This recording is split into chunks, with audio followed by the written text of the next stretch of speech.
Salut tout le monde, j'espère que vous allez bien. Donc dans cette vidéo, on va continuer la troisième partie du cours de triangle, rectangle et cercle pour deuxième année collège. Donc je vais vous laisser la première partie et la deuxième partie dans la description. Maintenant, on va voir la troisième partie concernant ce cours, c'est le cosinus d'un angle. Donc le cosinus d'un angle aigu. Donc avant de passer à la formule du cosinus d'un angle, donc je vais vous expliquer ça veut dire quoi le côté adjacent. Donc comme vous voyez ici, on a un triangle rectangle ABC, un triangle rectangle. Donc ici, on a deux angles, deux autres angles. Je ne parle pas de cet angle droit, donc on sait que c'est un angle droit. Donc ces deux angles, sont aigus. Donc c'est pas des angles obtus ou bien droits, donc ces deux angles sont aigus.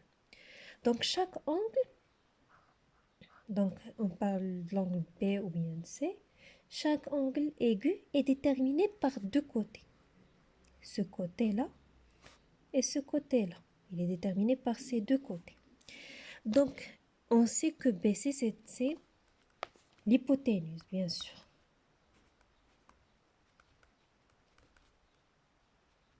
C'est l'hypoténuse. Et l'autre côté, donc comme on appelle l'autre côté, c'est le côté adjacent à l'angle C. Le côté adjacent à l'angle C. À l'angle C.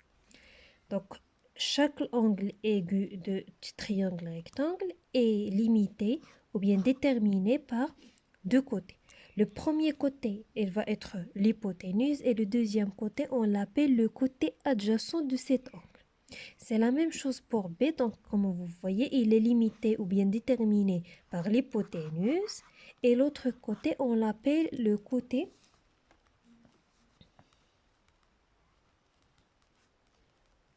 adjacent à l'angle B. À l'angle B. Donc les côtés adjacents des angles, donc ici c'est le côté adjacent à l'angle C et ici c'est le côté adjacent à l'angle B. Et maintenant on va passer à la cosinus d'un angle aigu. Donc ça veut dire quoi le cosinus d'un angle aigu? Donc dans un triangle rectangle, le cosinus d'un angle B, par exemple B, un triangle rectangle ABC, et le quotient, ça veut dire le quotient c'est la longueur du côté adjacent à cet angle B sur l'hypoténuse et on note cosinus B. Donc je vais bien vous expliquer cette partie. Donc ici on a un triangle rectangle. Je vais tracer un triangle rectangle. ABC, un triangle rectangle BC. Donc, comme vous voyez, comme on a déjà vu que BC, c'est l'hypoténuse.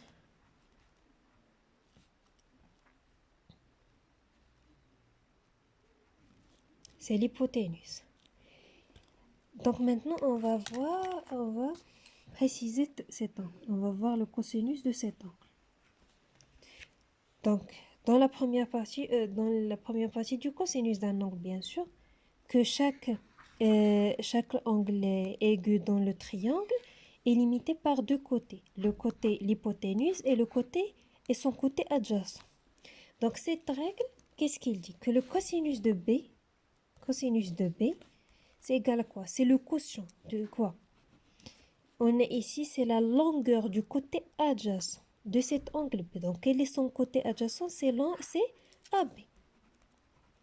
Donc le cosinus de cet angle, c'est le côté adjacent de cet angle sur l'hypoténuse. L'hypoténuse, c'est B. Donc, voici le cosinus de B. Si on veut savoir le cosinus de C,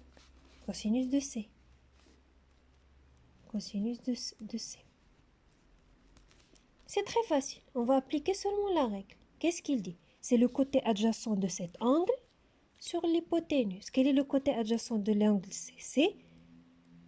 C'est AC. Ou bien CA. CA. Sur BC, l'hypoténuse. Le côté adjacent de CC.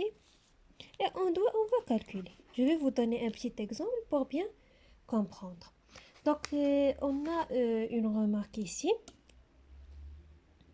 C'est que le cosinus donne toujours un résultat strictement positif. Strictement positif. Supérieur à 0. Strict.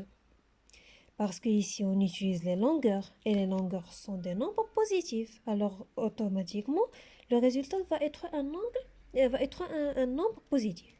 Et que le cosinus de n'importe quel angle, alpha, il peut être B, C, D, n'importe quel angle, et toujours, elle est comprise entre 0 et 1, strictement.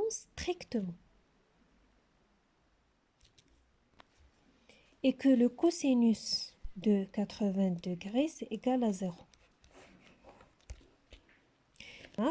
Et le résultat, toujours un nombre positif. Donc, je vais vous donner un exemple pour bien comprendre cette partie. Donc, voici, on a un triangle rectangle en A. On a AB égale à 4, BC égale à 5 et AC égale à 3.